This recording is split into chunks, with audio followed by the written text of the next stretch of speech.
Tá bom? Então, nós estamos na aula 17, Simetrias e Leis de Conservação, pela disciplina Física 1. Hoje, por uma questão técnica, nós estamos aqui com as duas turmas, VT1 e VT2. É um curso, é uma disciplina dos cursos de engenharia do campus de Várzea Grande, tá? Da UFMT. Então, vamos lá.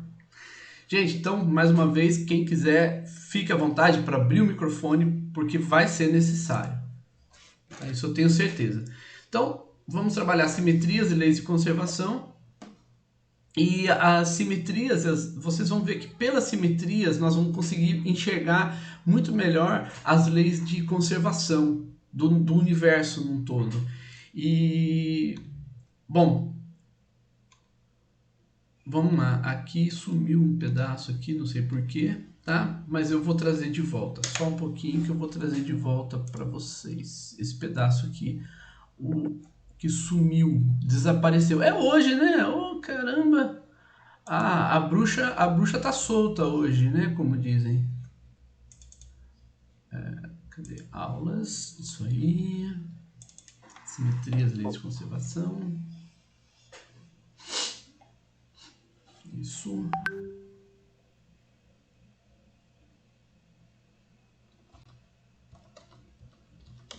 Deixa eu tirar a notificação.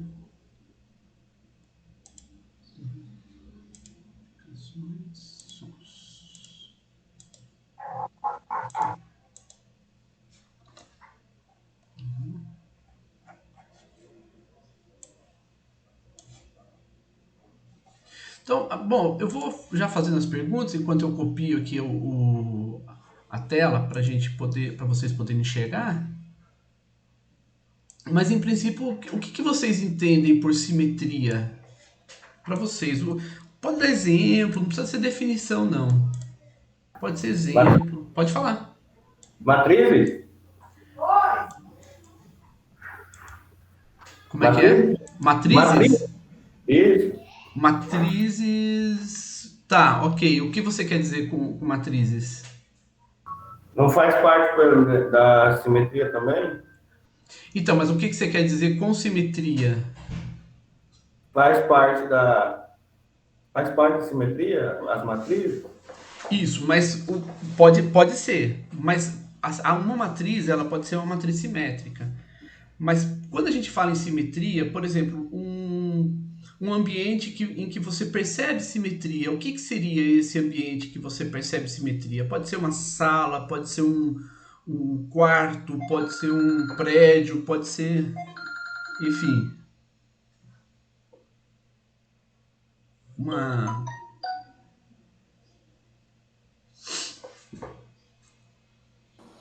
Eu posso tentar explicar? Claro! Por mais que não seja uma explicação bem ruim, mas eu entendo simetria como algo que esteja harmonioso, algo proporcional. Proporcional, harmonioso, ok, perfeito. Né? Alguém falou também sobre ter os dois lados iguais. Por exemplo, nós somos simétricos? Nós, seres humanos? Somos. Eu acho que alguns falam que não, exatamente. outros falam que sim. Alguns são, passar, nem filha. todos são. Oi? Alguns são, não são todos. Somos assimétricos, eu acho. Tá. Pode que generalizando a espécie, nós somos. Tá, em que sentido que nós somos simétricos? Rafael, eu sou lindamente simétrico. Posso falar? Nós somos Pode. simétricos de forma bilateral. Tá. Aqui, se a gente fizer um corte aqui, igual o Miguel falou, nós somos simétricos. É isso, Miguel? Sim. Mas eu não acho que é uma coisa exata. Por exemplo, a gente tem uma sobrancelha diferente da outra, um olho diferente do outro. Mas assim, se você olhar tipo de longe, a gente tem dois braços, duas pernas. Então, Tá. acho que pode ser.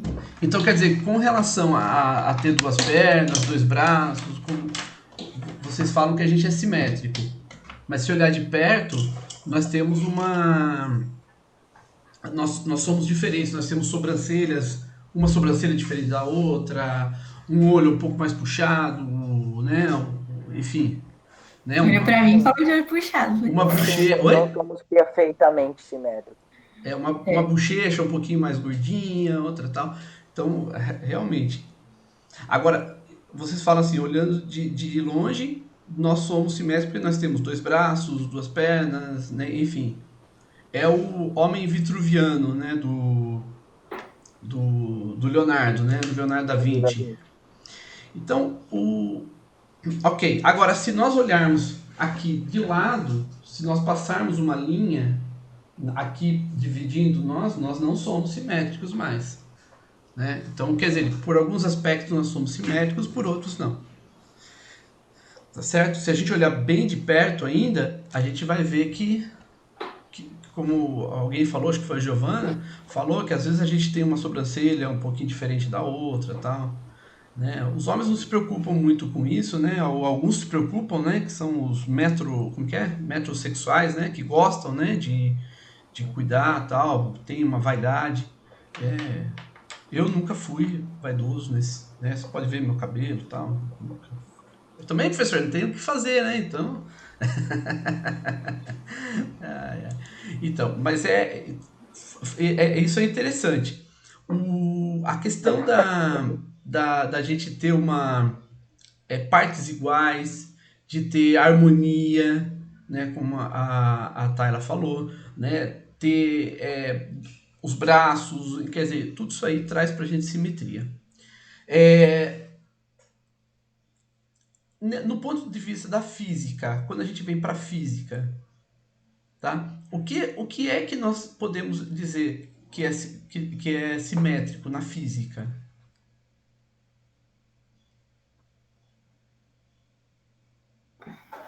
Aquele movimento da trajetória que o senhor falou outra vez, que poderia ser simétrico, tipo, Parabólico. da parábola, Tá, isso, pode ser parabólico.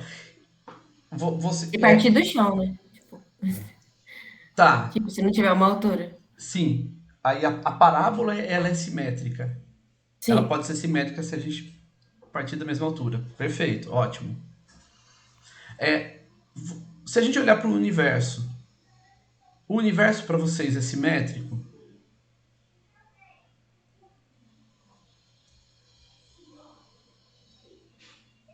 Fael respondeu que não. Acho que Paulo não também. respondeu que sim. Miguel falou que não. Medeirinho falou que não. Júlia, não sei. Pedro Henrique, não. Giovana, acho que não. Tá. Vamos. E isso é interessante, porque nós estamos aqui conversando sobre simetrias do ponto de vista visual. Nós estamos olhando do ponto de vista visual. É muito importante a gente olhar assim do ponto de vista visual. A harmonia, ela muda de épocas para épocas. Tem época que, por exemplo, uma pessoa não, um ambiente ser harmônico, você tem uma forma de ambiente. Tem época que é outra forma de ambiente. Teve uma época que era, por exemplo, bonito você ter traços que a gente até hoje fala, né? Traços barrocos, por exemplo, na própria arquitetura. Então você vê a mudança no padrão de construções. Então tem uma época que você vê que um prédio era bonito se ele tivesse alguns detalhes que hoje ele já não tem. Então hoje o que é um prédio bonito, hoje já não é o que era um prédio bonito há 50 anos, né? Então, do ponto de vista visual, a gente compreende bem. Agora, nós vamos olhar do ponto de vista da física, né? Então, para a gente descrever o movimento, o que a gente precisa? Para descrever o movimento de um objeto. Então, vamos voltar para... Pode falar, Miguel. Trajetória.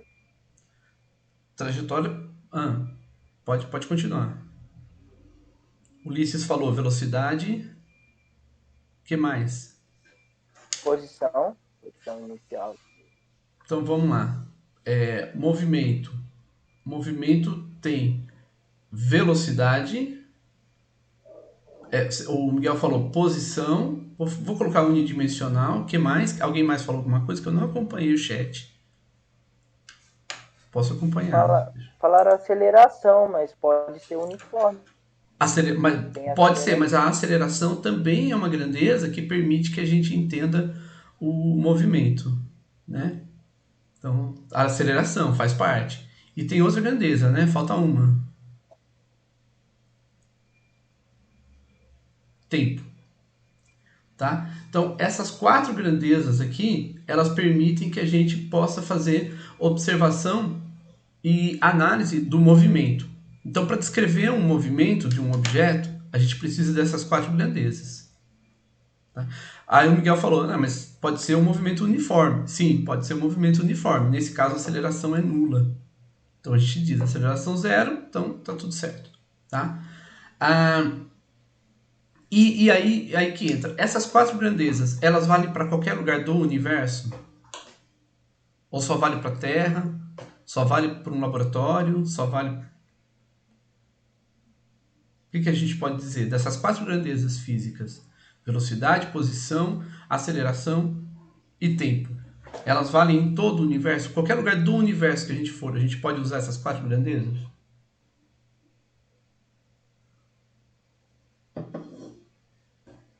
Por que não, Medellín?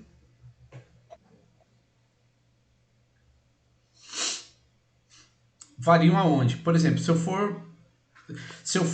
Veja, a pergunta não é se eu posso usar as mesmas, mas se eu posso usar essas grandezas. Então, se eu tiver com um cronômetro na mão, eu posso usar esse cronômetro na Lua? Sim, mas nós estamos falando do tempo. Né? O tempo ser relativo é uma propriedade da grandeza física tempo. Mas ainda assim é tempo. Então, se eu for para a Lua com cronômetro, eu posso fazer a medida do deslocamento de um objeto? O que vocês acham? Pode. Posso. Se eu for para Júpiter com o mesmo cronômetro, eu posso fazer a medida do tempo? O que vocês acham? Posso, né, Rafael? Rafael disse que sim. O que me impediria... Oi? Pode falar, Miguel. De tempo pode, medida de tempo. Tempo pode. De espaço, posição. Se eu for com uma régua em Plutão, eu posso fazer a medida da posição de um objeto? Com uma régua? Sim. Posso. Então, se eu posso fazer a medida da posição de um objeto com uma régua, com uma trena, então eu posso também fazer uma medida do tempo com um cronômetro. Então eu vejo que eu não estou me preocupando se as grandezas vão ser iguais ou diferentes. O que nós estamos falando é se eu posso fazer a medida no local, no universo inteiro, usando régua e cronômetro. Ok? Velocidade também, Rafael, é isso aí. Porque se a gente mede posição e tempo, então nós podemos medir velocidade. Basta fazer o quê? Derivar a função posição com relação ao tempo e nós podemos, então, fazer a medida da velocidade.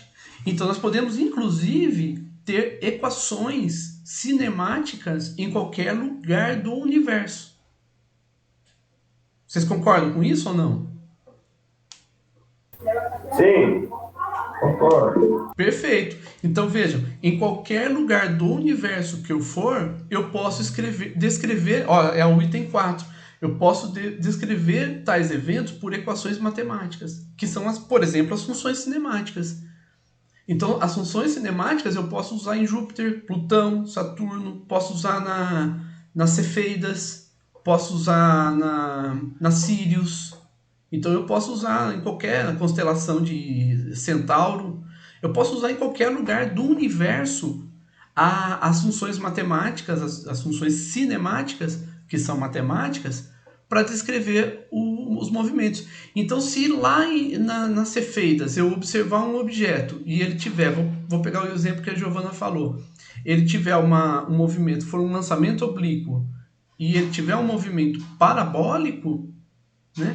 Vocês percebem então que lá eu vou observar o parabólico e eu vou poder descrever todo o movimento desse objeto e as grandezas, as propriedades desse movimento por meio das funções matemáticas, igual nós fizemos aqui usando G igual a 10 metros por segundo ao quadrado. Só que lá o G vai ser diferente, mas as funções cinemáticas continuam válidas. Eu posso usar as 4 grandezas físicas da cinemática para poder usar, para poder descrever o movimento dos objetos em qualquer lugar do universo. Tudo bem, gente? Tá bom. Então, por exemplo, o item 5, dê exemplos de eventos invariantes no tempo. Vocês conseguem pensar em algum evento?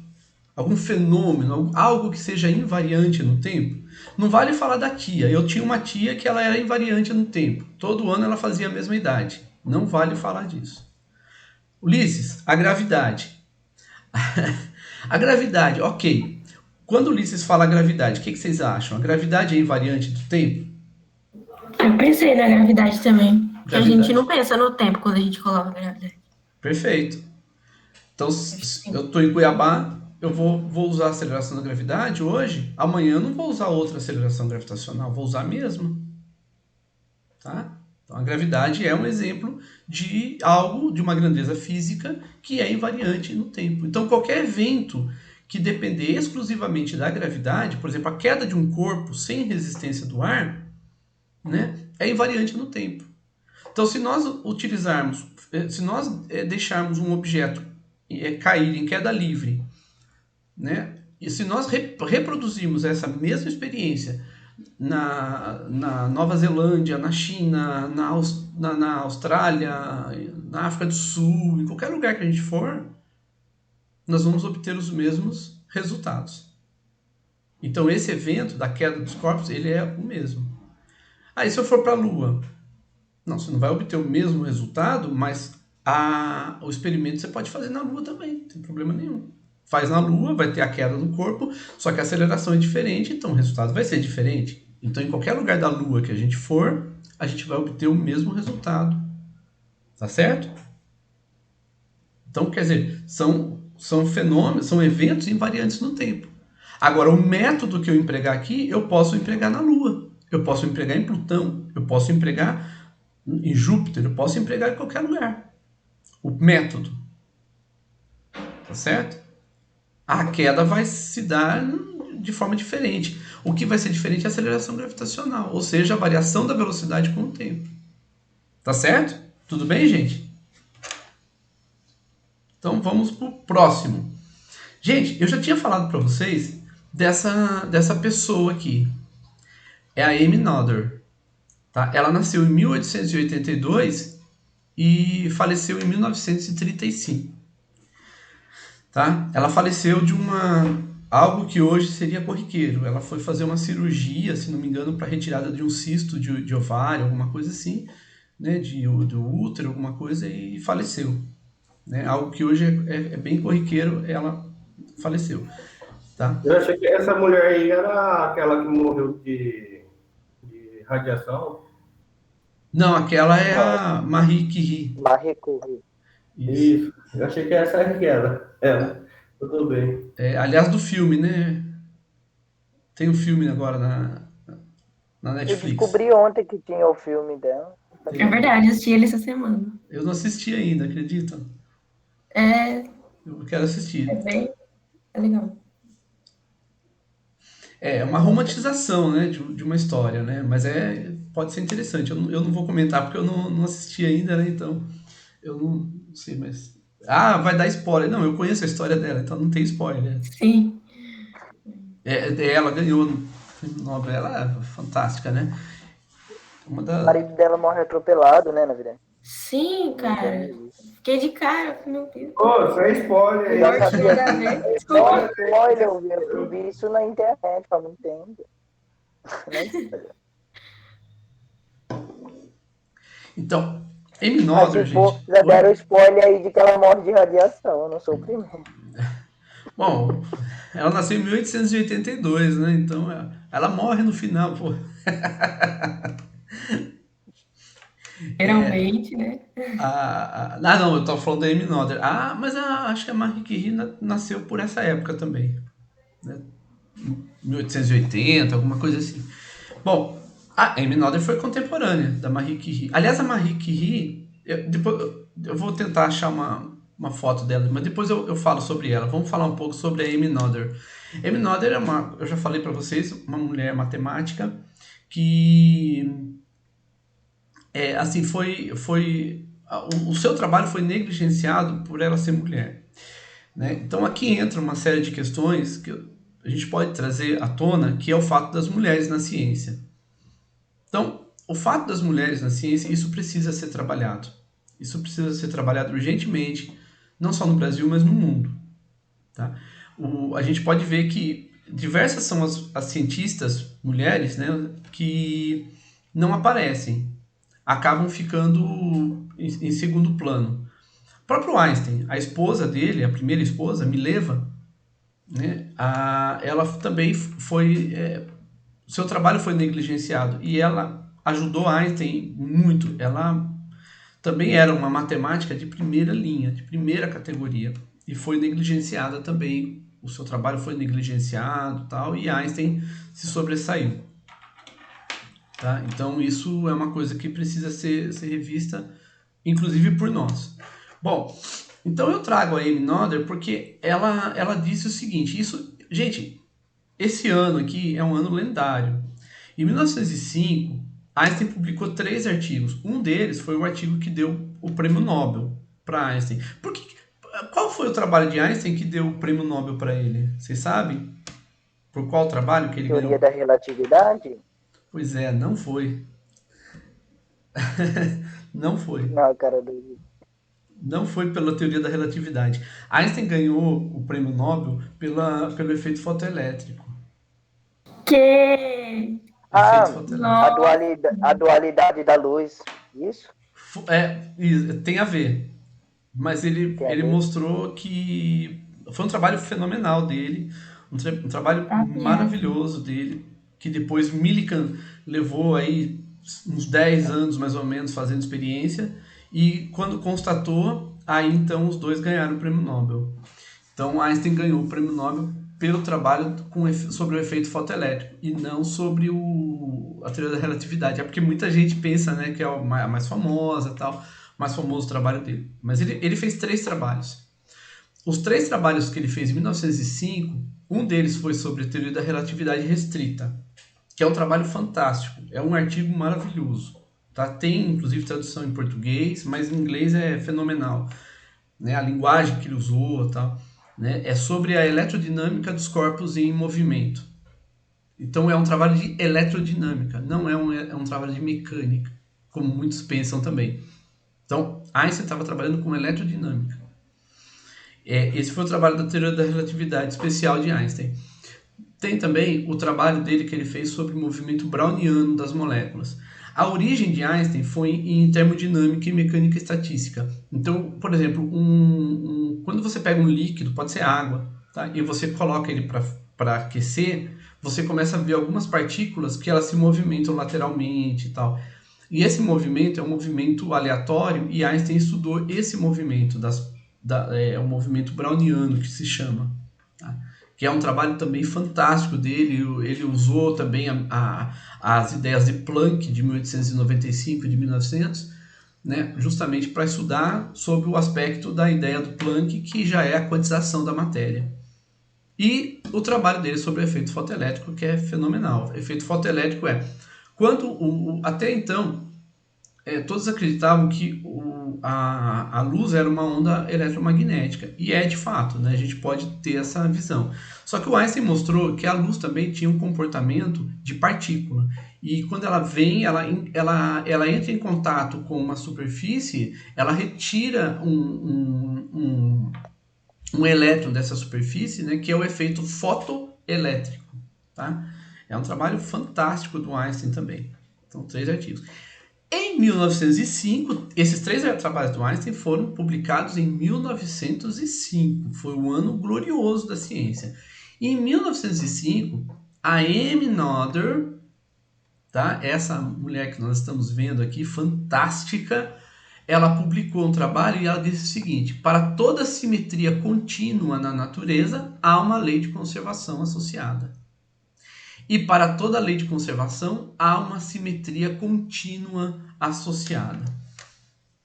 O que ela está dizendo aqui, gente, é algo assim fenomenal. Por quê? Porque o fato de você associar simetria com lei de conservação ainda não tinha sido discutido. Ninguém tinha falado sobre isso com tanto propósito como ela. E o trabalho dela é tão abrangente que chega a surpreender, porque hoje em dia, nas teorias mais modernas que nós temos da física, ainda nós temos descobertas relacionadas ao trabalho da Amy Noether. Modelo padrão das partículas elementares, nós temos hoje o laboratório, o CERN, né, que é também o LHC, né, o LHC tem hoje um laboratório que fica na Suíça, França e Espanha, né, Itália, se não me engano, e esse laboratório faz experimentos de última geração mesmo, muito modernos. E ainda estão descobrindo efeitos por conta do trabalho da Amy Noether, que foi em 1905, gente. É fantástico, né? Então pode ver que o gênio, ele não é um gênio somente pelas coisas que ele faz, mas é por estar muito além do tempo que ele se encontra. E a Amy Noether, ela é um gênio. Ela é um gênio, precisamos... Sim.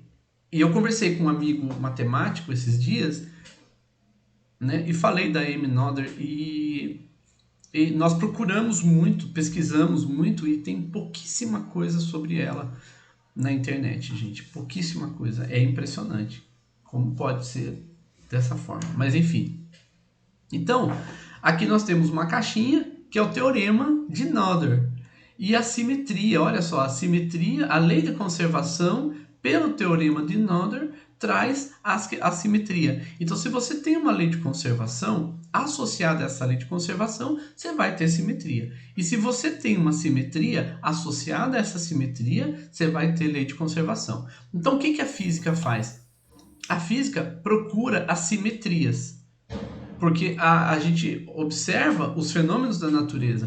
E observando os fenômenos da natureza, a gente observa simetrias. Por isso que a gente perguntou, nós somos simétricos, né? O que vocês entendem por simetria? Tudo isso, que é justamente a observação da simetria. A partir do momento que nós observamos simetria, nós temos associado a essa simetria uma lei de conservação.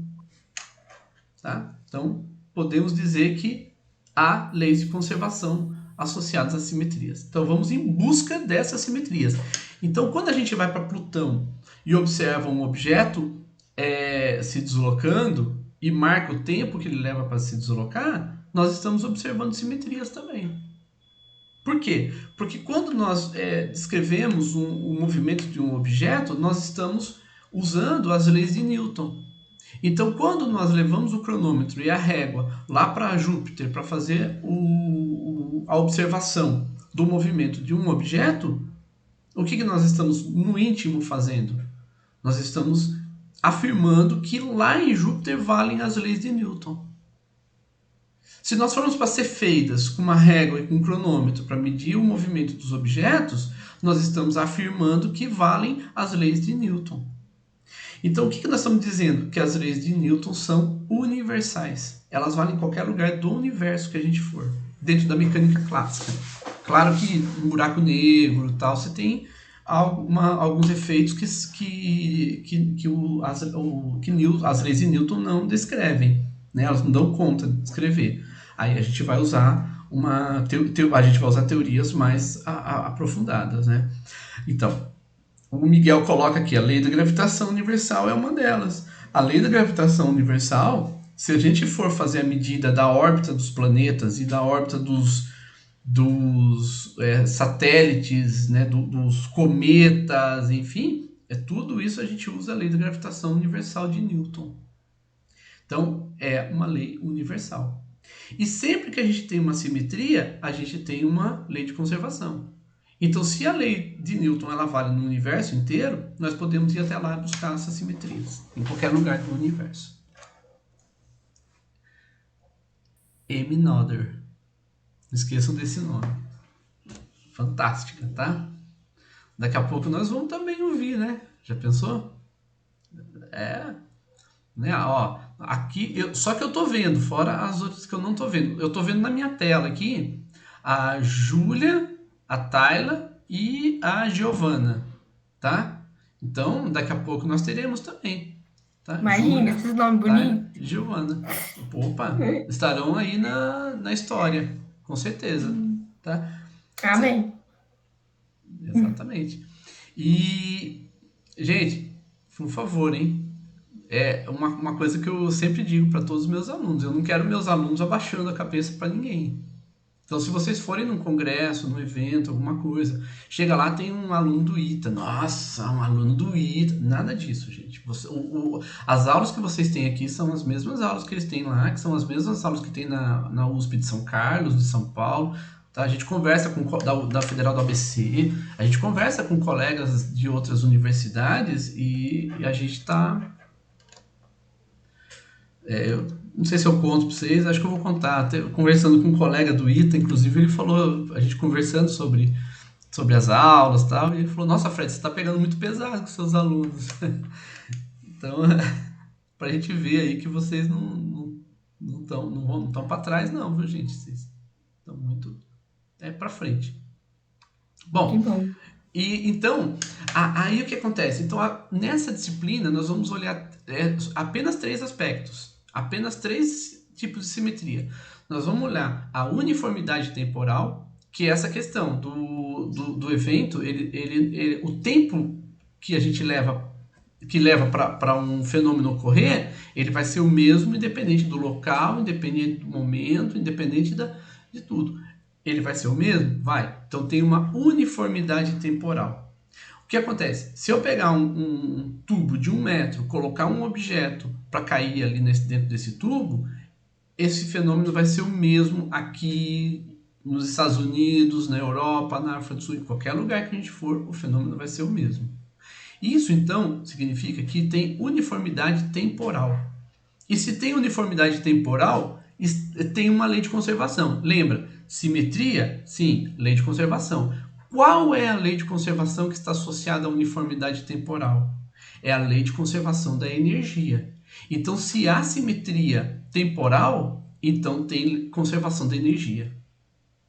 E olha que legal, porque quando você usa essa questão da simetria, você não precisa ter na mente 1 milhão de equações. Não. Você vai lá, observa a simetria, associa a simetria e vê. Tem simetria? Tem. Então tem temporal? Uniformidade temporal? Tem. Então tem conservação de energia. Que maravilha. Facilita muito, porque a gente não precisa ficar guardando um monte de fórmula. E não só isso. Isso nos dá, enquanto, no caso de vocês, enquanto engenheiros, vai fornecer para vocês condições para que vocês prevejam os fenômenos que podem ocorrer antes de vocês fazerem o teste. Antes de vocês fazerem qualquer teste, vocês vão observar. Tem uniformidade temporal? Tem. Então tem conservação de energia. Não tem. Não, então vamos fazer o seguinte. As grandezas físicas que nós podemos associar com simetria, nós vamos usar a conservação de energia. Aquelas grandezas que não podemos associar com simetrias, que não têm uniformidade temporal, então há uma quebra da conservação de energia, ou seja, a dissipação de energia. Se há dissipação de energia, então nós vamos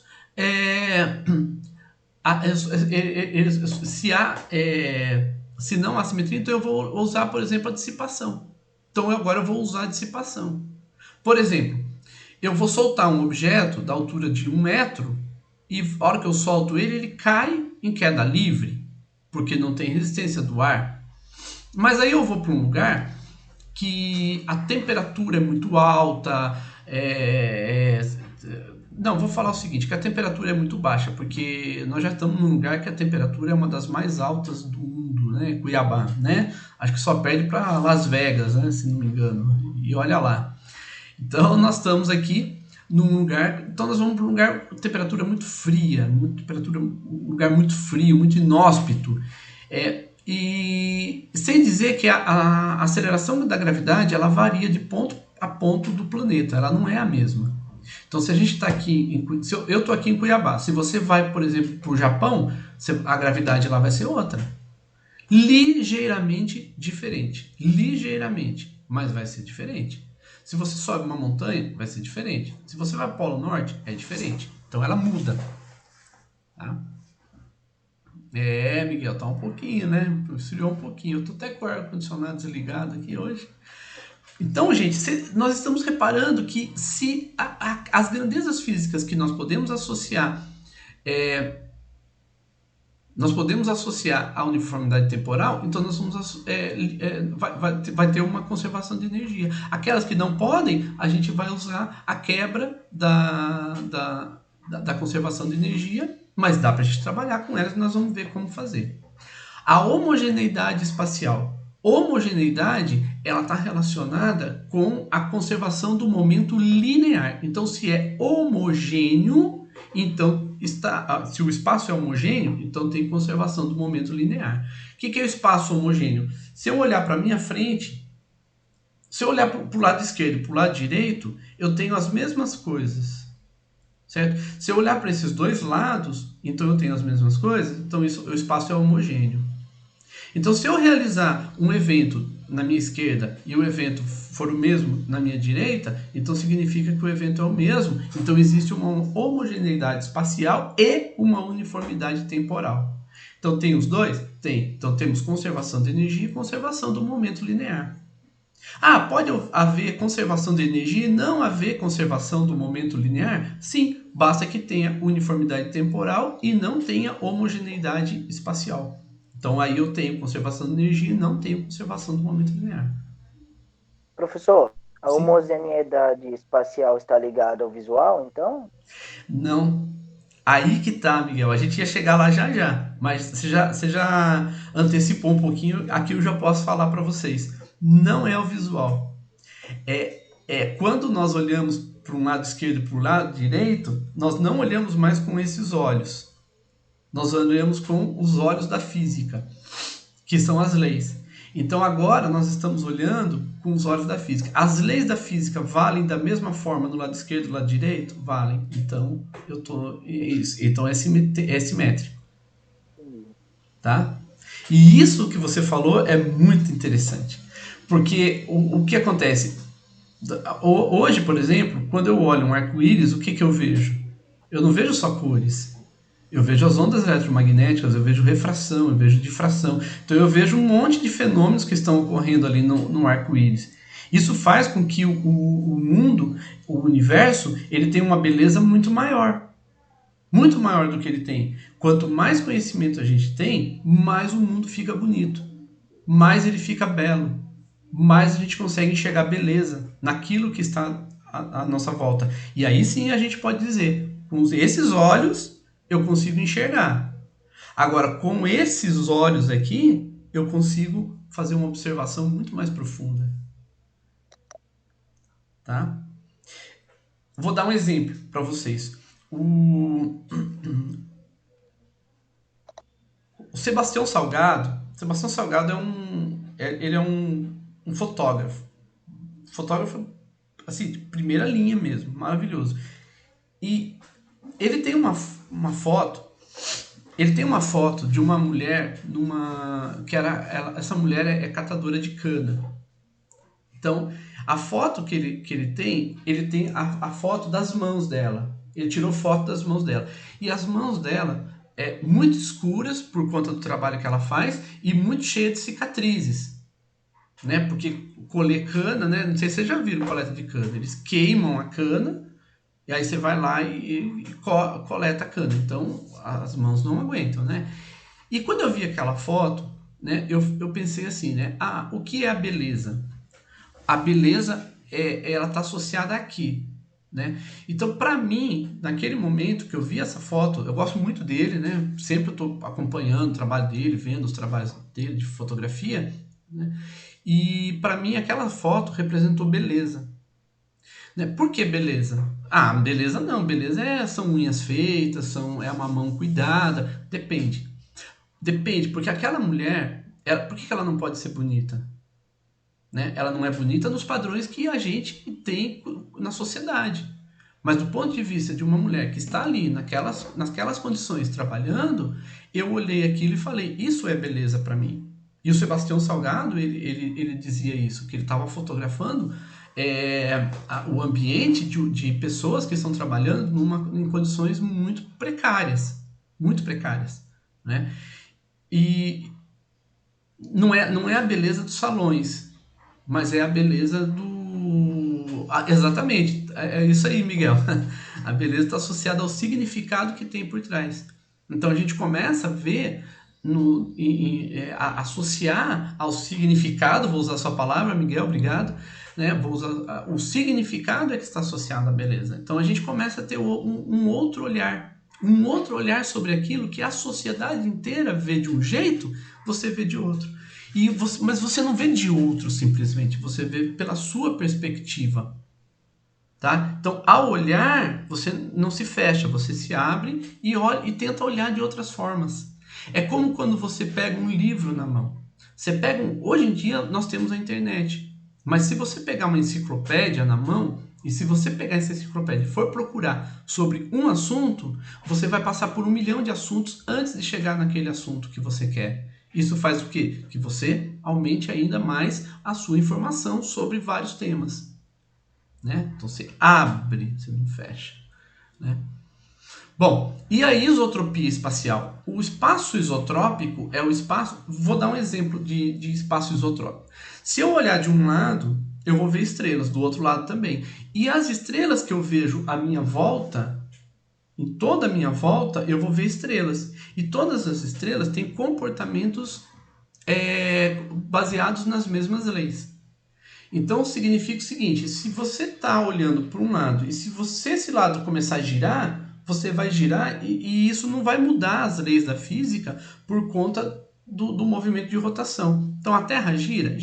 Se você girar junto, você vai também acompanhar essas leis da física girando. Então está associado ao movimento de rotação. Então vamos lá. Nós temos o tempo, nós temos a homogeneidade espacial, que está relacionado a movimentos, por exemplo, retilíneos, a isotropia, só um pouquinho, Michael, a isotropia que está associada a movimentos de rotação. Então, homogeneidade, translação, a isotropia espacial, rotação. Fala, Michael. Minha tela parece travada aqui, você está apresentando? Oi? O senhor está apresentando? Minha tela parece travada aqui.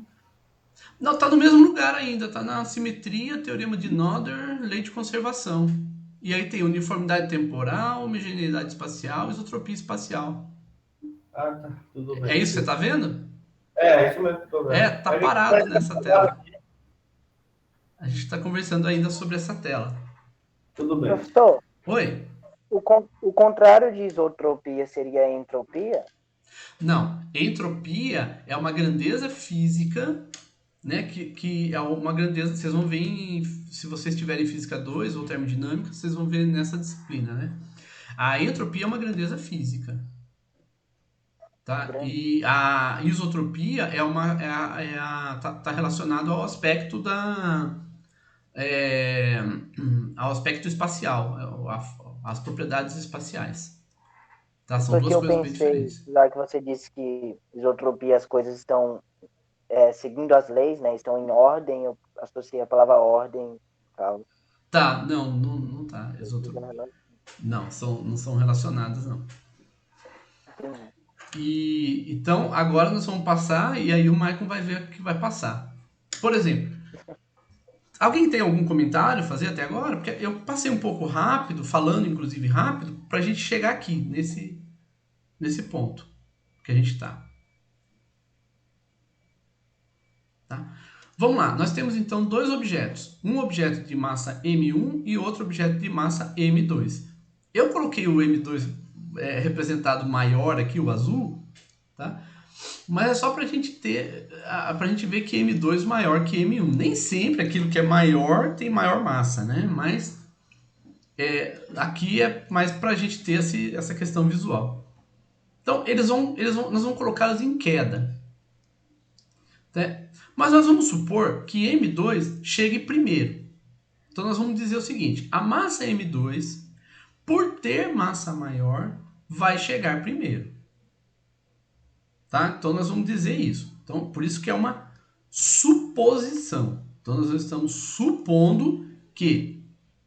Então, nós vamos supor que a partícula, o objeto de massa M2 vai chegar primeiro. Bom, vocês sabem que não chega, né? Que os dois chegam juntos. Nós já falamos sobre isso, né? Mas se alguém tiver dúvida, a gente volta a conversar. Então, fazendo essa suposição, nós vamos fazer essa brincadeira aqui. Essa brincadeira funciona da seguinte forma. Nós temos duas rodas aqui, tá? E essas rodas, elas vão carregar baterias. Então, nós temos a bateria 1 e a bateria 2. Esse objeto M1, quando ele cair, ele vai bater nessa pá, vai fazer essa roda girar, e aqui você tem um dínamo que vai carregar uma bateria. Mesma coisa, a massa M2. Porém, como nós fizemos a suposição de que M2 chega primeiro, então a aceleração de M2 vai ser maior. Aceleração gravitacional. Se a aceleração é maior, então a aceleração gravitacional vai ser maior. Isso significa o quê? Que a velocidade de rotação da roda 2 vai ser maior do que da roda 1. Ou seja, a bateria B2 vai acumular mais energia do que a bateria 1 no mesmo intervalo de tempo. O que é um absurdo. Isso aqui é um absurdo. Isso não existe. Por que não existe? Porque se fosse assim, bastaria então eu ter massa maior aqui e eu vou em M2 e eu vou carregar mais rápido a bateria. Mas não é isso que a gente observa. O que a gente observa? Que independente da massa, a velocidade vai ser a mesma. Se a gente observa isso, então as baterias 1 e 2 vão ser carregadas, vão acumular energia da mesma forma. As duas vão ter o mesmo acúmulo de energia, se elas forem do mesmo tipo, tiverem a mesma montagem, se o dínamo for da mesma forma, se for tudo isso, as duas baterias vão acumular energia da mesma forma. Não tem diferença entre elas, tudo bem? Então, vamos ver outro exemplo agora. Então, isso significa o quê? Que é um absurdo dizer que pela massa maior, a aceleração de M2 vai ser maior. Então, o que a gente pode concluir? Deixa eu escrever a conclusão aqui. Portanto, A2 é igual a A1. Não existe esse negócio de A2 ser maior do que A1, não. A gente não observa isso na natureza. Aqui nós vamos fazer diferente. Vamos supor que a aceleração da gravidade seja g, mas apenas na quinta-feira a aceleração seja menor do que g. Então a gente tem aceleração g todo dia de semana, mas na quinta-feira seja menor do que a aceleração gravitacional. Certo? Eu mesmo só ia na farmácia na quinta-feira para me pesar. Aceleração gravitacional é diferente ali, então, maravilha, né? Bom, a energia acumulada na bateria B1 será massa vezes gravidade vezes altura, tá? Depois nós vamos ver por que vai ser massa vezes gravidade vezes altura. Mas está relacionada com a altura. Então, o que acontece? Nós vamos fazer o seguinte, nós vamos deixar a água cair todos os dias. Então, todos os dias da semana, a gente deixa a água cair. O que ela vai fazer? Vai alimentar a bateria. Na quinta-feira, eu ligo a bomba. Por quê? Porque para subir, vai ser mais fácil na quinta-feira. Porque a aceleração gravitacional é menor. Então, a aceleração menor vai ser mais fácil eu colocar a água na caixa d'água. Então, na quinta-feira, eu ligo aqui e deixo ela subir. Aí, durante a semana, a gente fica alimentando a bateria. O que vai acontecer? Eu vou ter uma bateria aqui perpétua. Por quê? Porque se eu tiver essa bateria alimentando a bomba, eu carreguei a bateria, alimento a bomba na quinta-feira, vai sobrar energia aqui. Concordam? Vai sobrar energia. Então, o que eu vou fazer com essa sobra de energia? Tá a mais. Tá, a água subiu, subiu. Agora vai vir. Então vai acumular. Então o que eu vou fazer com essa energia? Parte dessa energia eu vou mandar para algum lugar e parte eu vou usar na bomba. Isso eu faço toda semana. Gente, eu vou vender energia para todo mundo, para colocar no carro. Vou vender energia. Eu tenho energia perpétua. Mas, olha só, absurdo. Não é isso que a gente observa, tá? Então, não existe, gente, essa questão da gente ter aceleração gravitacional, tá? Diferente no dia da semana. É a mesma coisa que pensar que a Terra é plana, mas deixa pra lá. Não vou entrar nessa questão, não. Tá? Hoje não. Já entrei nos primeiros dias de aula. Tá bom? Então, agora nós vamos ver, já que isso não acontece, isso significa o quê? Que nós temos uniformidade temporal. Olha que legal. Tanto aqui, nesse exemplo, como aqui, nós temos uniformidade temporal. Logo, nós temos conservação de energia. Gente, eu não vou definir energia para vocês. Por que não? Porque a energia é a capacidade de realizar trabalho. Tá, o que é trabalho? Então, trabalho é a capacidade de exercer uma força para deslocar um objeto, tá? Nós vamos ficar andando em círculo.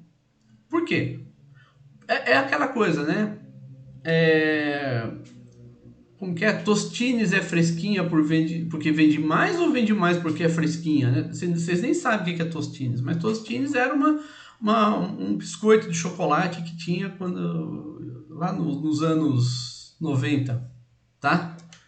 Era tostinha. Hoje é negresco, essas coisas assim, né? Então, negresco vende mais porque é fresquinho ou é fresquinha porque vende mais? Mesma coisa.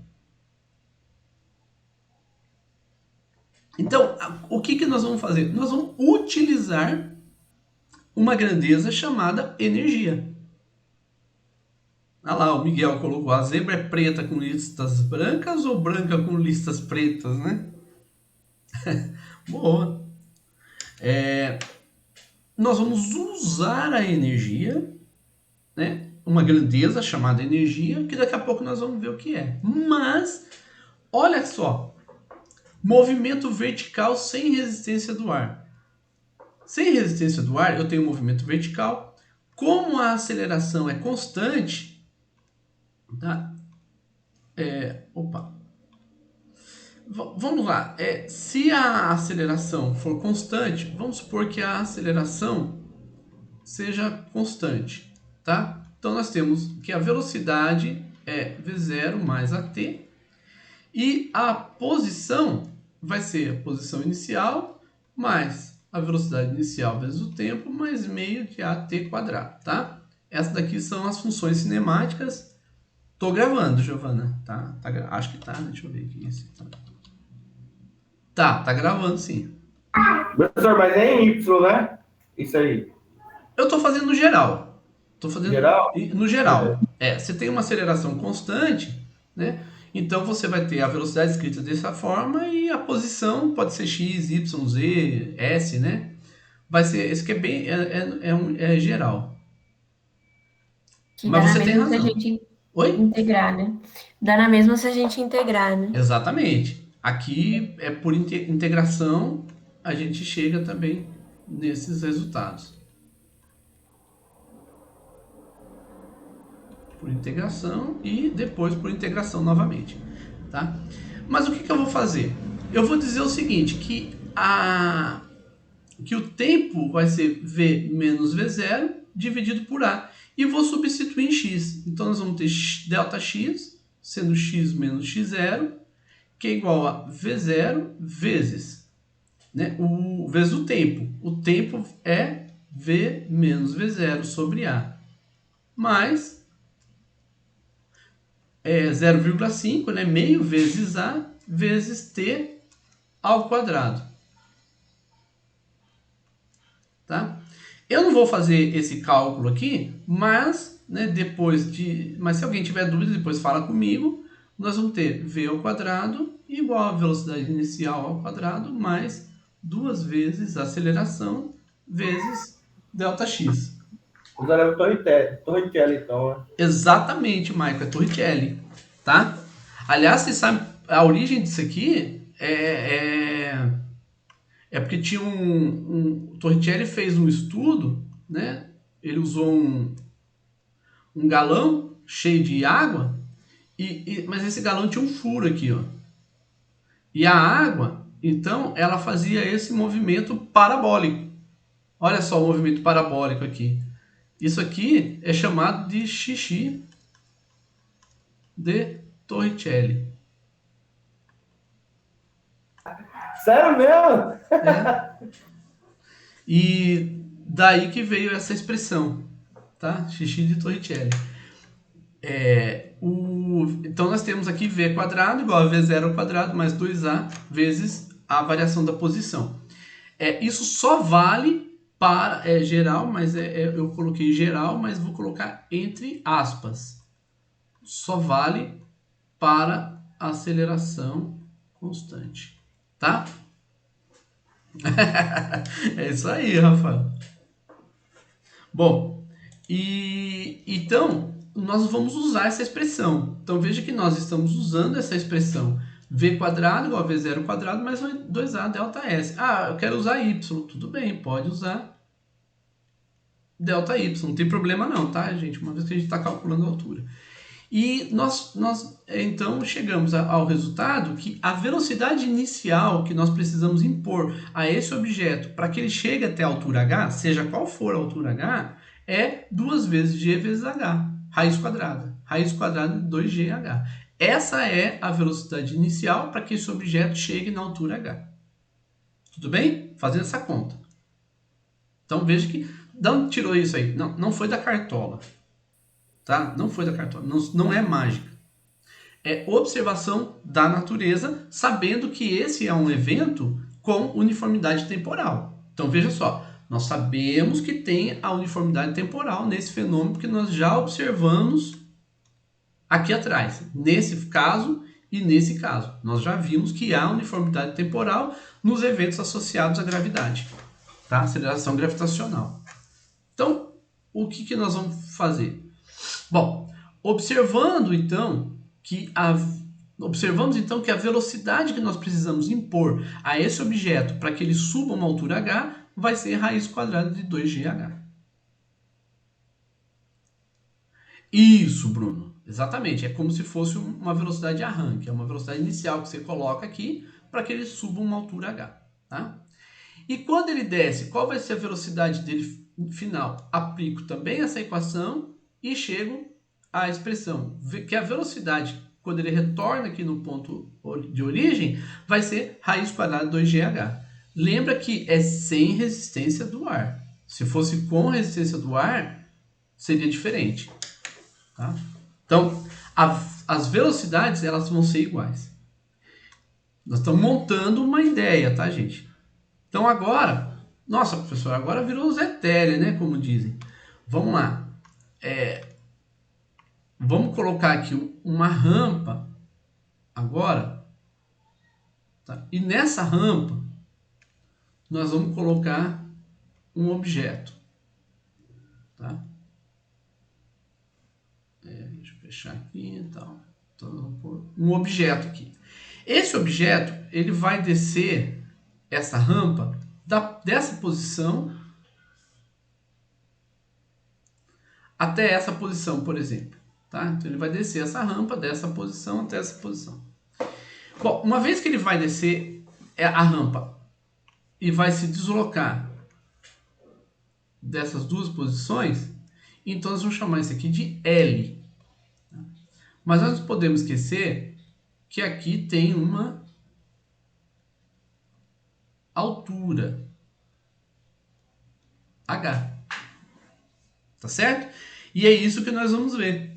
Então, se nós observarmos, o que significa essa figura? Esse objeto, então, ele vai descer. Então, ele parte do repouso. ele tem uma massa constante, isso é importante, que ele tenha massa constante, e ele vai descer a rampa, a plataforma, de uma distância L. Tá? Se a inclinação dele for θ e essa distância for d, o que é que nós temos? Veja então, nós podemos dizer que nós temos aqui um triângulo, que vai ser esse triângulo aqui, tá? Esse triângulo, se nós trouxermos ele para cá, então, se o ângulo de inclinação for θ, aqui, então o ângulo de inclinação aqui do ângulo, aqui vai ser θ também, do triângulo. Então aqui vai ser L e aqui vai ser H, tá certo?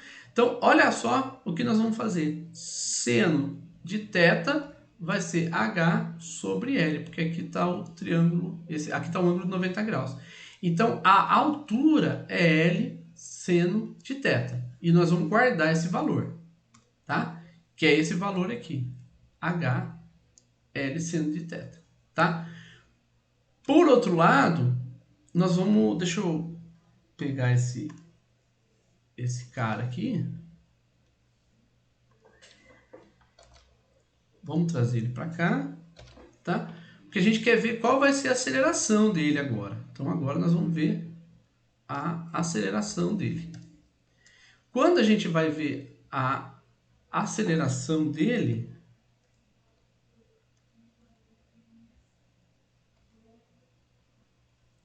acho que eu vou apagar tudo isso aqui, que isso aqui não vai precisar, não. Agora não.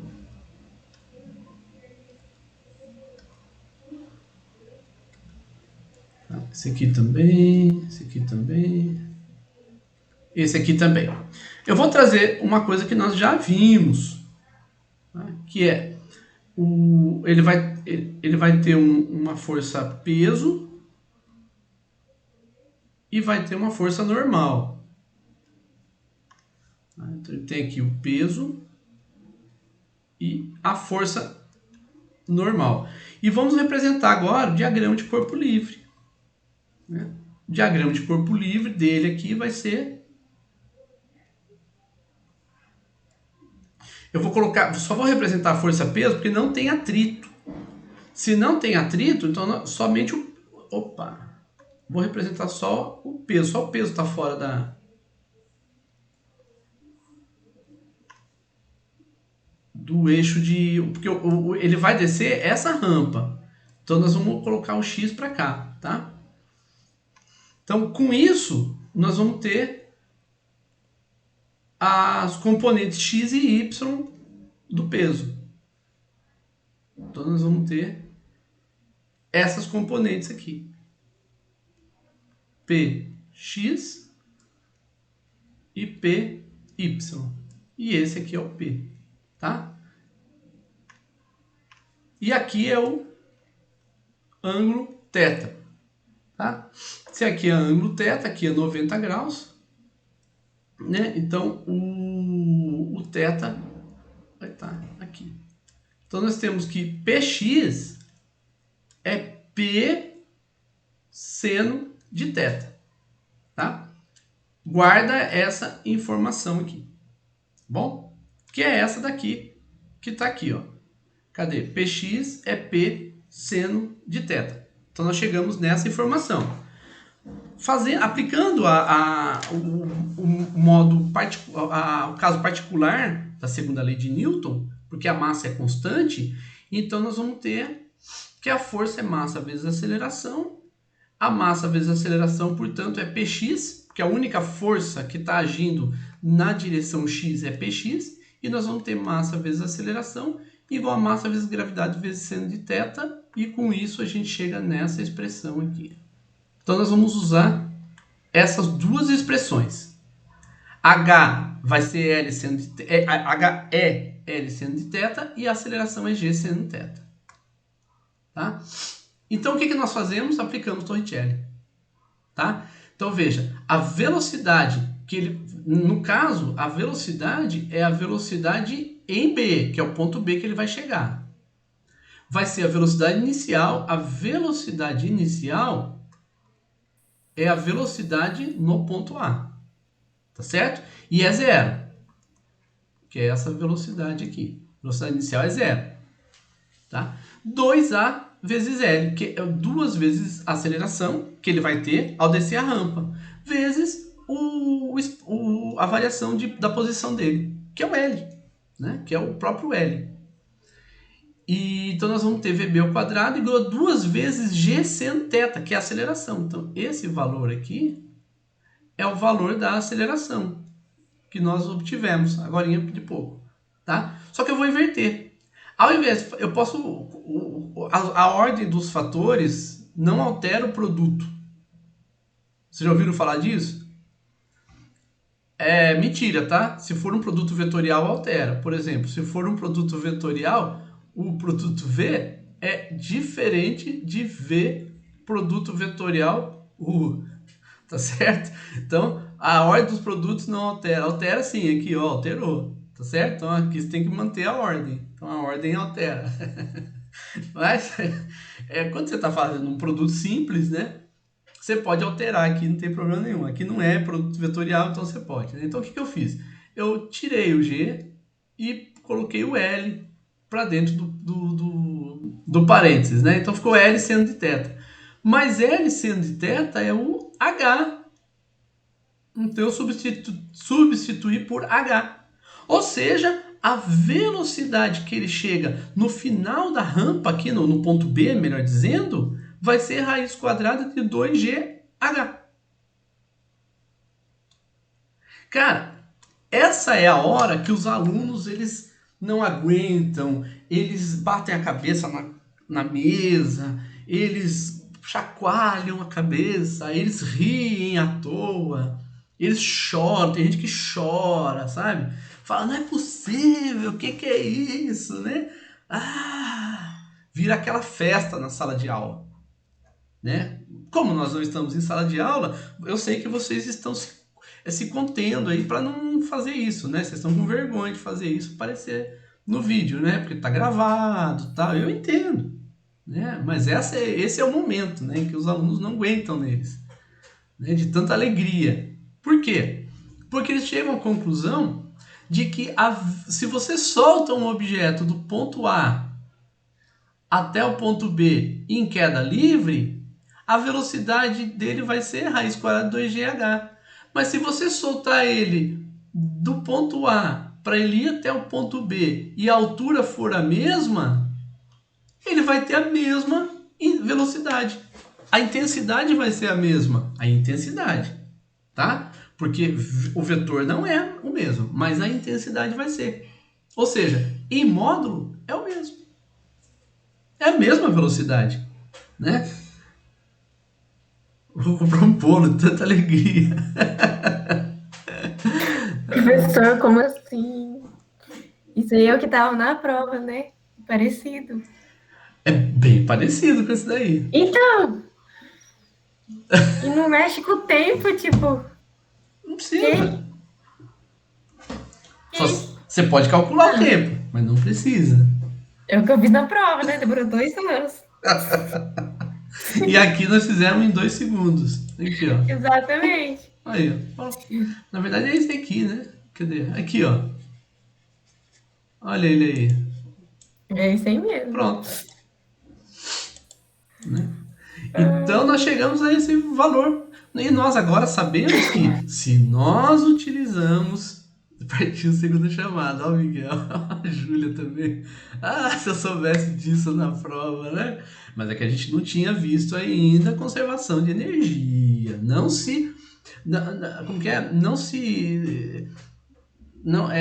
fiquem se julgando. Não se julguem, não, gente. Calma. Devagar. A gente não tinha visto ainda a conservação de energia, né? Gente, esse resultado aqui, ele é maravilhoso. Por quê? Porque a altura H é a mesma.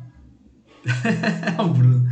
O que acontece é que o L ele é maior do que o H. Então, por exemplo, Se você quiser diminuir o esforço gravitacional para você subir, você vai ter que subir mais, tá? Então, por exemplo, você vai subir uma montanha, você não vai subir ela 90 graus, né? Alguns sobem, né? Alguns sobem até a inclinação negativa, né? Eu não subo nem nossa. E eu sou tão azarado que o dia que eu fui subir, nossa, eu quase... O que aconteceu?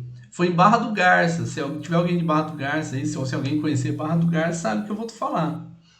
Barra do Garças. Estávamos em Barra do Garça, trabalhando, final de semana, estava esperando, porque eu ia dar aula na segunda-feira, era domingo, falei, vou subir o Cristo. Né? Aí, Rafael, subir de calcanhar, exatamente, né? E lá para subir o Cristo tem uma escadaria, que gente, ali deve ter 1.956.577 degraus. Não é possível, cara. Tem um monte. Eles falam que é só 200 e pouco. Eu falo, não é nada, cara. Tem 300 milhões de degraus nesse negócio. Né? O cara parou de contar no 200, professor, mas tem mais mesmo. Tem um monte lá, cara do céu. Eu falei, não vou subir esse negócio. Falei, eu vou de carro, né? Antes não tivesse ido, eu bati o carro, cara do céu.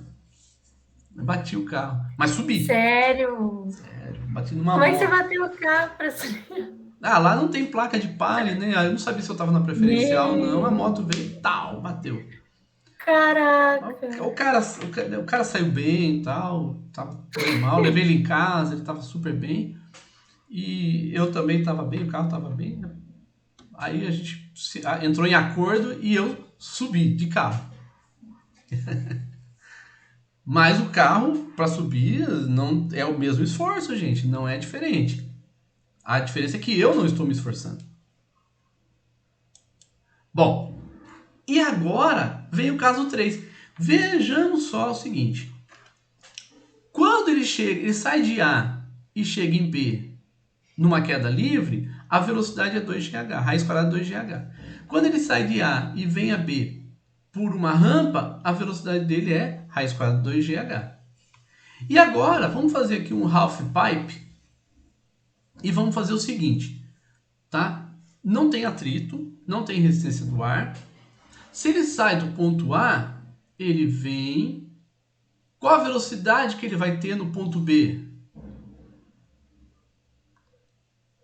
Qual a velocidade que ele vai ter aqui?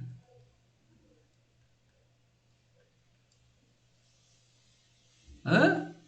É zero. Não pode ser zero. Não é zero. Vamos voltar aqui, ó. Ele sai do ponto A e chega no ponto B com a velocidade de raiz quadrada de 2gh. Ele sai aqui do ponto A e chega no ponto B com uma velocidade de raiz quadrada de 2gh. Ele sai do ponto A e chega no ponto B, qual a velocidade dele? Vocês estão com medo de falar, né? Raiz quadrada de 2gh. Sim, mas é porque lá é uma rampa, você tá diferente. Exatamente, Giovana, exatamente. Ó, o Pedro também, raiz de 2gh. Exatamente, não depende da forma. O que depende do quê? Depende disso aqui, ó, da altura, só. Só da altura. Não importa se você vem pela rampa, né, por essa rampa nesse formato circular, se você vem pela rampa reto, se você vem, não importa. A velocidade, se não tiver resistência do ar nem atrito, vai ser raiz quadrada de 2gh. Tá? Então, olha só, a velocidade em B, raiz quadrada de 2g vezes h. Aqui nós estamos colocando HA para saber que é a altura do ponto A. A altura de onde ele saiu. Qual a altura que ele vai chegar aqui, do outro lado? Se ele saiu daqui, da altura A, chegou aqui com velocidade de raiz quadrada de 2gh, qual vai ser a altura que ele vai chegar aqui do outro lado? A altura. A mesma, eu acho. Qual, a mesma o quê? Altura A, não é? Altura. Altura A. Olha só, Altura A. Mas tá diferente ali. não tem problema. Não, aqui tá diferente. Por quê? Porque a gente quer saber qual vai ser essa altura. Então a gente tá perguntando. Vai ser aqui, vai ser aqui, vai ser aqui, vai ser aqui, vai ser aqui. Onde vai ser? Não sei. Beleza. Se a gente não sabe, o que que a gente faz? A gente faz a conta. Veja que usando Torricelli novamente, nós chegamos a VB, a gente já conhece, que é raiz quadrada 2GH, substituo em VB, certo? E ao substituir, nós vamos ter HC igual a HA. Tá certo? Então, aqui na verdade eu posso, deixa eu tirar aqui, porque é VB ao quadrado, então é... Ah, não vou conseguir apagar aqui. Tá? Não, aqui não tem essa raiz desses dois lados não, tá? Não vou conseguir, depois Professor, você falou numa das aulas do senhor Uhum. que dependendo que são dois cálculos diferentes, né? Que depois que passa do ponto B. Não estou falando dessa figura, né? São outras aulas que o senhor falou sobre aquele lançamento da bomba. Certo. Aí chega a uma certa altura e de repente é outro cálculo diferente. Então é diferente que chega na altura zero e por que assim, dessa maneira é igual? Não, então, lá o movimento é assim, ó. Então ele chega numa altura máxima aqui, ó. Nessa altura, a componente y da velocidade é zero. Aqui, chega nesse ponto, né? Nós estamos calculando o módulo da velocidade. Tá? A velocidade nesse ponto aqui, como aqui é uma circunferência, deixa eu pegar um verde aqui. Então a velocidade vai ser aqui, ó. Tá? Ah, entendi. Uma velocidade. Mas veja que o caso é diferente. Aqui você está descendo e depois subindo. E aqui não é parabólico. Esse movimento aqui não é parabólico. Não precisa ser. Aqui tem que ser parabólico, né? Senão a gente não tem simetria e tal. Então você está trabalhando com uma função. Aqui não. Aqui pode ser reta, pode ser curva, pode ser do jeito que for. Que a velocidade no ponto B vai ser, a intensidade dela vai ser raiz quadrada 2GH. E sendo raiz quadrada 2GH, então a altura que ele vai chegar aqui vai ser H, a mesma altura. Então ele vai retornar para essa mesma altura. Tá? Mas então, esse ponto é o C. Mas depois que atingir o ponto B e começar a subir, não vai ser uma velocidade retardada? Sim, vai reduzir a velocidade, não é? Entre B e C, sim. Aí quando chegar em C, qual vai ser a velocidade? Menos. Qual? Vai começar a reduzir. Qual o valor em C? Ah, eu não estou lembrado de cabeça. Olha só, a gente quer saber qual é a altura que ele chega. Então qual tem que ser a velocidade aqui? Zero.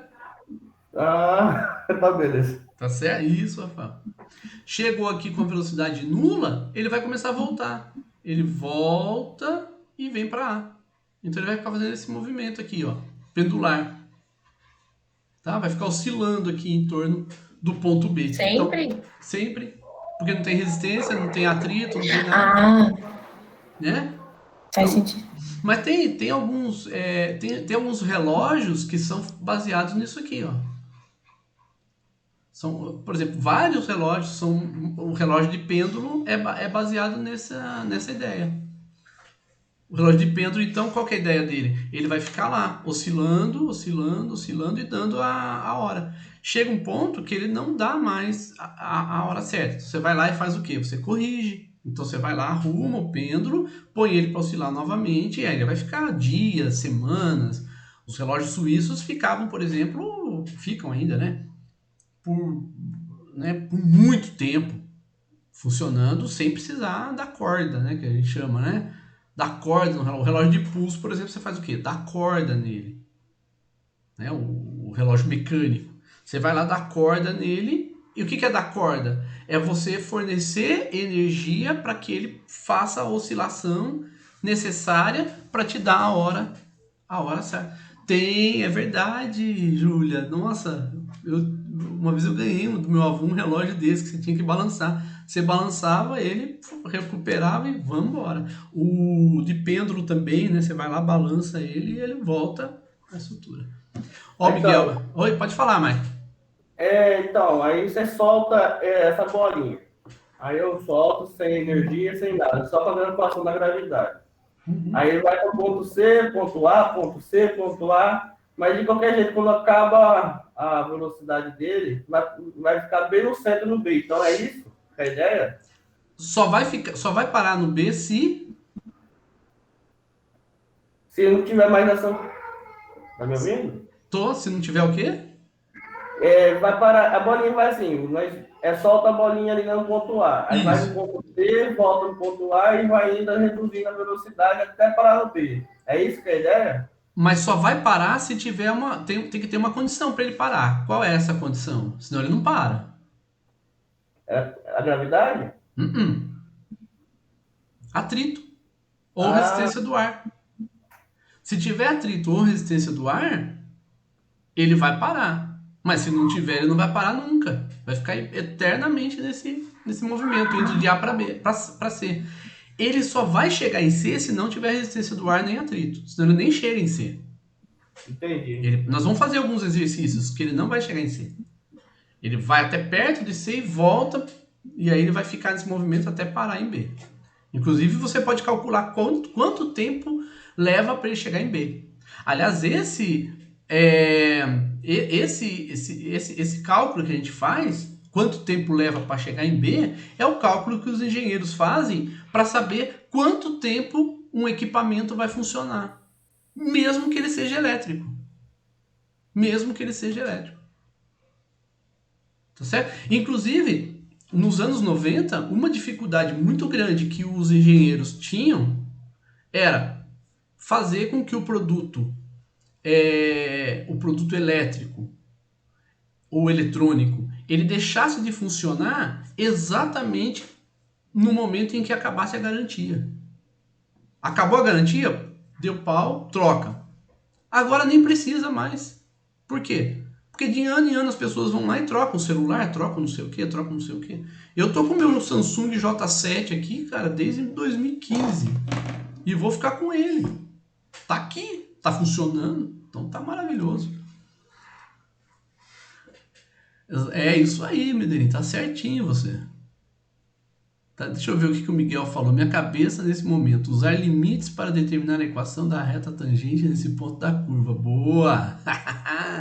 Você pode usar também para calcular a assíntota. Você vem aqui e calcula a assíntota. Tá. Essa aqui não é a assíntota, essa aqui é a inclinação, tá? Oi, quem falou? Professor. Pode falar, Rafael. Aqui no ponto B vai ser a velocidade máxima que ele vai alcançar, então? Vai. Ah, tá. Só isso mesmo. Velocidade máxima quando ele alcança a altura mínima. Já estamos vendo alguma coisa. Olha só a simetria. Altura máxima, velocidade mínima. Altura máxima, velocidade mínima. Altura mínima, velocidade máxima. Isso vai ficar oscilando. Tá certo? Isso vai ficar oscilando. Então já temos aqui um indício do que vai acontecer agora, que é justamente isso daqui, ó. Veja que como não importa o caminho, não tem atrito. Se não tem atrito nem resistência do ar, não importa qual é o caminho que nós vamos seguir. O que vale é que a velocidade, quando ele chegar nesse ponto 2 aqui, vai ser raiz quadrada de 2GH. Sendo H essa altura. Tá? Então, a velocidade que ele vai chegar em 2 vai ser raiz quadrada de 2GH. Não importa o caminho que ele faça. Presta atenção nisso aqui que eu estou falando, gente. Não importa o caminho que ele faça. Por que eu estou dando ênfase ao caminho? Porque nós vamos chegar num momento que nós vamos calcular e nós vamos ter que distinguir se é o que depende do caminho do que não depende do caminho. Essa distinção vai justamente nos auxiliar na hora em que a gente precisar saber qual é a força que é conservativa, ou seja, que está associada à conservação de energia, e qual é a força dissipativa, que não está associada à conservação de energia. Mas vamos, calma, tá? Então, agora vem a questão de Torricelli. Vamos lá. Torricelli, aplicando Torricelli nesse caso aqui, né, nós vamos chegar nessa expressão. Eu estou falando que ΔY é Y2 menos Y1. Então ele sai de 1 e vai para 2. Então ele saiu a posição em Y vai ser Y2 e a posição no final, e Y1 vai ser a posição dele no início, tá? Em Y. Ele sai daqui, chega aqui. Por que eu não estou usando X? Por que eu não estou preocupado com a posição X de 1 e de 2? Porque em X ele não tem aceleração. Então eu estou usando o que tem aceleração, que é o caso a queda dele, que é o que está provocando a queda dele, é a aceleração gravitacional. Então vamos ver o seguinte, altura máxima... Deixa eu ver só o que o Rafael colocou. Altura máxima é velocidade mínima. Altura mínima, velocidade máxima. Então, altura média, velocidade média. Mais ou menos, né? Não vamos... Porque... Vamos, mais ou menos. Não, brincou com as palavras, professor. Ele brincou com as palavras. Tá certo. Não, professor, calma aí, Professor, deixa eu só falar, explicar né? isso aqui. Assim, porque assim, eu fiquei pensando, se tiver uma rampa assim, de 2 metros, 3 metros, para deixar assim mais fácil. Daí, quando tiver no metro 1, a velocidade dele vai ser máxima. Quando tiver no metro 3, a velocidade dele vai ser 0, vai ser a velocidade mínima. Ele sai de 1 metro e vai para 3? Não, ele tá no 3, daí cai assim, entendeu? A altura máxima dele é 3, e a bolinha cai na rampa. A mínima é 0? É 0. Tá. Daí, quando ele estiver na altura 0, vai ser a velocidade máxima. Perfeito. Quando ele estiver no 3, vai ser a velocidade mínima. E quando ele estiver no 1,5. No 0. Não necessariamente você vai ter a metade da velocidade. Será que é isso? Então, isso que eu perguntei. Boa pergunta. Nós vamos responder isso já. Beleza, então. Tá? Talvez não hoje, mas você já pode pensar. Não, você já pode pensar. Veja só. Vamos voltar aqui. Olha só. Nós estamos chegando a um caso em que ele sai lá da posição 1 e vem aqui na posição 2, tá? Então, ele vai percorrer uma altura H. Então, ele chega lá, H. O que você está dizendo é o seguinte, que vamos supor que V1 é 0. E vamos supor que V2 seja a máxima, né? Seja a velocidade máxima. E você está dizendo que Y1 é 3 metros. Y2 é 0. Então você está dizendo isso aqui. Para Y igual a 1,5 metro, velocidade vai ser igual a quanto? Você sabe responder? Vocês sabem? Como que eu calculo a velocidade quando não tem atrito?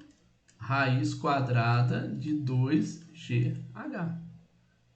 Tá? Então, para H igual a 3 metros, então você calcula a velocidade, que vai ser raiz quadrada de... Vamos aproximar o G para 10, tá? Então vai ser 60. E para H igual a 1,5 metro, a velocidade 1,5 vai ser igual a raiz de 60 sobre 2?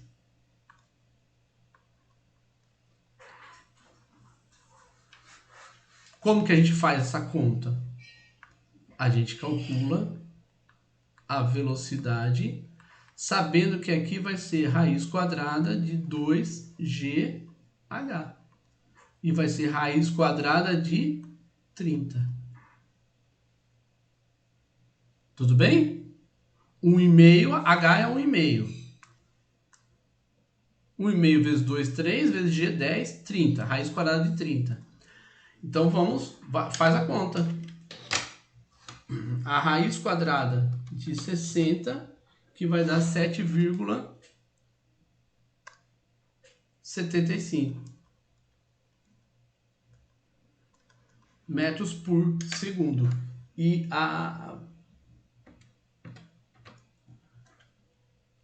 essa daqui vai ser, deixa eu apagar. Não vou apagar não. Vai ser igual a 3,87 metros por segundo. E a raiz quadrada de 30? Vai ser quanto? 5,48 metros por segundo. Então, o que significa isso? Nós acabamos de ver. Será que a velocidade em 1,5 vai ser a metade de raiz de 60? Né? A gente viu que não. Aí vem a pergunta, por que não? Porque não é linear. Quer ver? Não é linear, que eu digo, não é dependendo de... Não depende só. Desculpa. Não depende de H. Vamos ver? Olha aqui. Quando a velocidade é a quadrática e a distância é linear. Então aqui nós temos a velocidade, ela é ao quadrado. E a posição é elevado a 1. Essa vai ser a diferença. Então a gente vê que a distância percorrida, ela está associada à velocidade ao quadrado. Se fosse 1 por 1, 2 por 2, a potência, tudo bem, mas não é. Então, como não é, olha o que vai acontecer aqui. Nós temos uma grandeza que é quadrática, que depende da velocidade ao quadrado, e grandezas que dependem de posições, sem ser ao quadrado. Isso vai fazer a diferença no nosso resultado. Então, o resultado não vai ser o que você esperava, porque não tem essa obrigatoriedade. E não tem essa proporcionalidade igual. Não é se fosse um quadrado e o outro quadrado, tudo bem. Se fosse um linear e outro linear, tudo bem. Você entendeu, Rafael? Entendi. Né? E aí entra uma coisa interessante, né, para a gente finalizar por hoje. Né? Quando nós trabalhamos Torricelli e multiplicamos pela massa do objeto que nós estamos observando, nós chegamos a esse resultado aqui. O que é esse resultado? Lembra que a gente falou? Velocidade mínima, velocidade máxima, altura mínima. Velocidade mínima, altura máxima. Olha, ele aparece aqui. Só que agora nós vamos chamar de outra coisa. Nós vamos chamar de energia. Então, uma delas que está associada à velocidade ao quadrado é a energia chamada energia cinética. A que está associada à altura é a energia potencial gravitacional. Por que gravitacional? Porque está associada à gravidade. Existem outras formas de energia potencial. Essa é chamada energia potencial gravitacional. Você tem energia potencial gravitacional, você tem energia potencial elástica, você tem energia potencial elétrica, você tem energia potencial química, você tem vários tipos de energia. Aliás, o pessoal aí da engenharia química vai trabalhar muito com essa questão de energia. Vai ter entalpia, vai ter nossa, vai ter energia livre, vai ter uma série de tipos, de formas de energia que vocês vão trabalhar. Todas essas energias, elas vão ter uma parte potencial. Por quê? Porque na energia química, o que você faz? Você usa a energia potencial para promover a transformação daquilo que você quer. Então, você vai trabalhar numa caldeira, você vai usar a energia potencial. Se você vai trabalhar com energia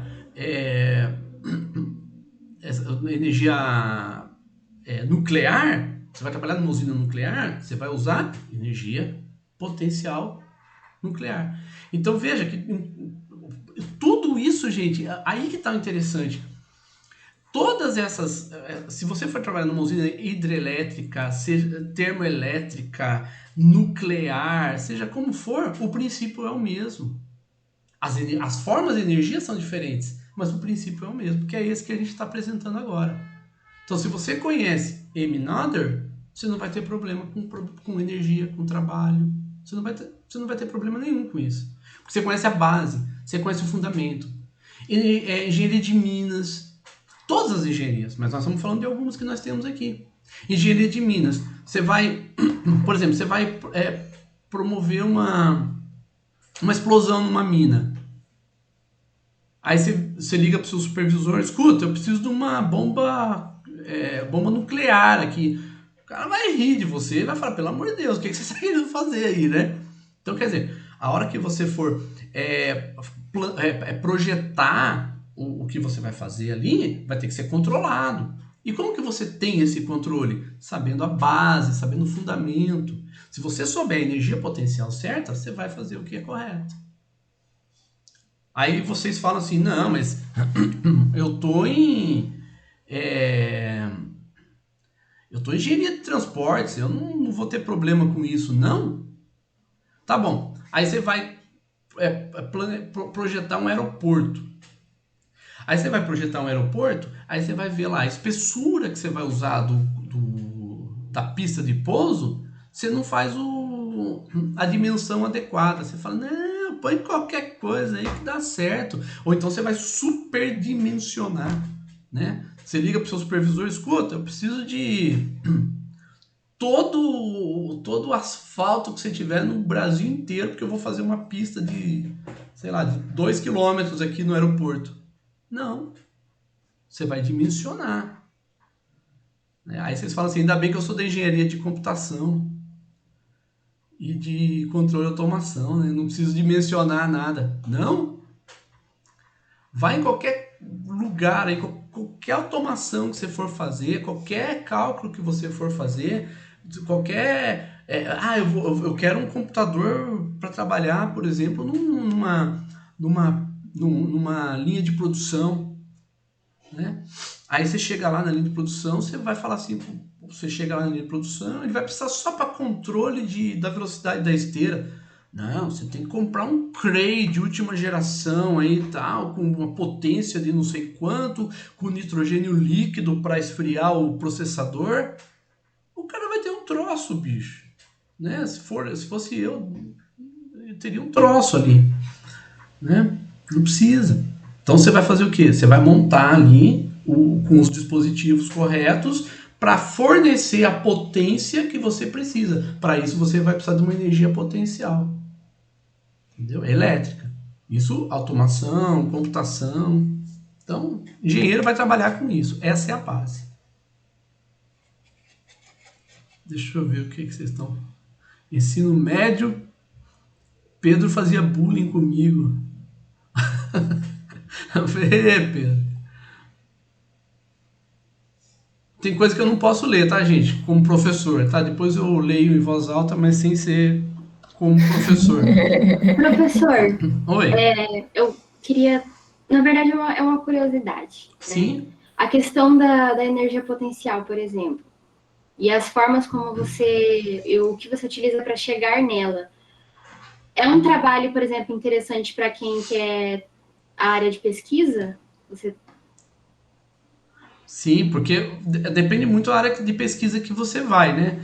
Tem áreas de pesquisa que você... Qual que é a sua engenharia? Engenharia química.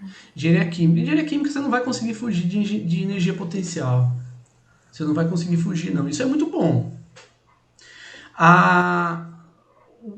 Você consegue, por exemplo, fugir de energia potencial em alguns casos, mas se você não sabe da energia potencial, não sabe os conceitos básicos, né, é complicado, né? Agora, por exemplo, você tem alguns professores que trabalham com simuladores, você tem o Gabriel, o Júlio, que trabalham com processos com os simuladores, né, que eles sempre trabalham com engenharia, com energia potencial. Você tem o professor Jânio, por exemplo, que trabalha com reatores e sempre está trabalhando com energia potencial também. Às vezes a energia potencial está nos bastidores, ela tá intrínseca, você não percebe ela no seu dia a dia, na sua rotina, mas ela está lá. Né? Então, sempre os professores, quando eles vão trabalhar, os pesquisadores que eu digo, né? Quando eles vão trabalhar com isso, eles sempre estão com olhares para energia potencial. Mesmo que eles não falem energia potencial, eles usam outros nomes. Né? Eu vou usar Gibbs. Aí Gibbs está associado a quê? Energia potencial. Entendeu? Por exemplo. Né? Às vezes eles falam em potência, às vezes eles falam... Então depende muito. A linguagem é característica de cada tipo de pesquisa, de cada tipo de aplicação que você vai fazer. Mas sempre está lá, tá? Sempre vai estar lá. Quer trabalhar com pesquisa? Energia é o forte que você vai trabalhar. Porque eu vejo que, assim, algumas energias como a nuclear, o processo para chegar nela gera alguns impactos. Então, assim, você estudar a questão de você poder dirimir esses impactos, principalmente na questão da energia potencial. Como é uma área que eu me interesso, assim, eu acho que é um campo interessante de fazer um início de um trabalho. Tem muito trabalho para fazer mesmo. Aqui no Brasil eles já tem projetos, né, para implantar usinas nucleares. Eu vou falar para você uma coisa. Eu, como físico, eu não sou contra a energia nuclear de jeito nenhum. Pelo contrário, eu sou favorável até. Desde que seja feito de acordo com as normas internacionais.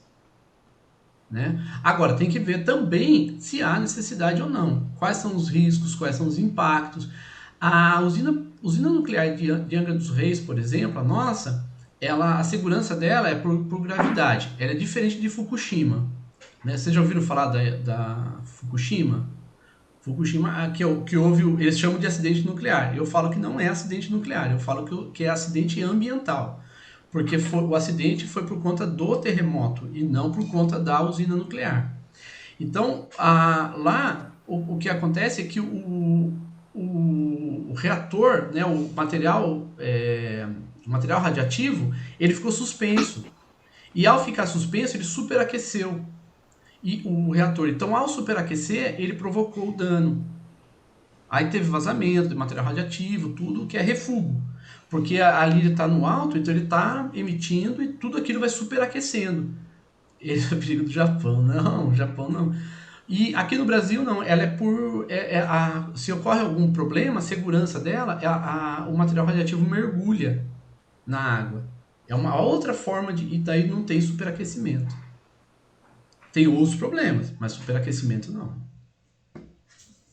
Professor, também tem lá no Japão, mesmo no campo no Japão, eles estão sem projeto na área ambiental, eles querem jogar os lixos radioativos no mar. E está tendo muita polêmica lá no Japão sobre essa questão. Não sei se é por causa de falta de recursos, porque não tem falta de estudo. Tá bem estranho lá. Eu vejo muitas manchetes que estão falando sobre essa usina nuclear. Agora, não sei se é lá no Fukushima que você está falando, em outro lugar. Pode ser Fukushima, porque ali tem muito material radiativo. Refúgio, lixo radiativo. O lixo radiativo, o destino dele ainda é bastante polêmico. Aqui no Brasil nós temos em Abadiânia, tem uma central ali de lixo radiativo por conta do acidente de Goiânia. Angra, você tem também problema muito sério ali do que fazer com material radiativo, que é lixo radiativo, né? Existem vários destinos, né? Tem empresas que são especialistas em tratar o lixo radiativo. Você tem que levar para um lugar e aguardar o decaimento, não tem o que fazer. Eles já não servem para a usina nuclear e eles ficam ali aguardando o decaimento. Mas a grande parte do material radiativo, se não for lixo, é devolvida para ter como é que fala? O enriquecimento. Então ela é devolvida para o local e aí eu acabei de falar a palavra e agora sumiu de novo. Enriquecimento. Então ela é devolvida para a empresa enriquece aquele material e devolve para a usina. Isso é muito comum como fala, em locais que usam reatores nucleares. Nós temos vários no Brasil, a Johnson tem, nós temos a Embrahad, que fica em São Paulo também, que tem, cada um usa um estilo diferente, né? A Embrahad usa pastilhas de cobalto radiativo para adubo, principalmente adubo, eles usam muito lá, eles usam muito material radiativo em adubo. A Johnson usa muito em material cirúrgico, material médico, né? Então, Miguel, aí jogar no mar não é simplesmente que eles vão jogar no mar, eles vão armazenar no mar. Aí deve faltar informação também, né? Aí tem um problema de comunicação, porque não é jogar no mar. Eles não vão simplesmente jogar lá no mar e o mar leva isso aqui embora, leva para a China, leva para a Coreia e tal, e dane-se. Não é. Existe um reservatório que eles colocam no mar. No mar o impacto é menor. Por quê? Porque a água, a radiação ela é barrada na água. A água serve como se fosse uma proteção contra a radiação, entendeu? Não tem como acelerar o decaimento, Bruno. Não tem como. O decaimento é natural. Tá? Peixe livre já é mutante. Não, isso aí é quando tem mudança no DNA e tal, mas isso aí é mais...